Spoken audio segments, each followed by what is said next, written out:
Hello, today I'm in Lexus CT 200H.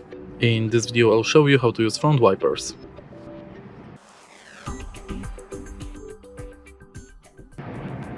In the beginning, let's take a look behind right side of the steering wheel.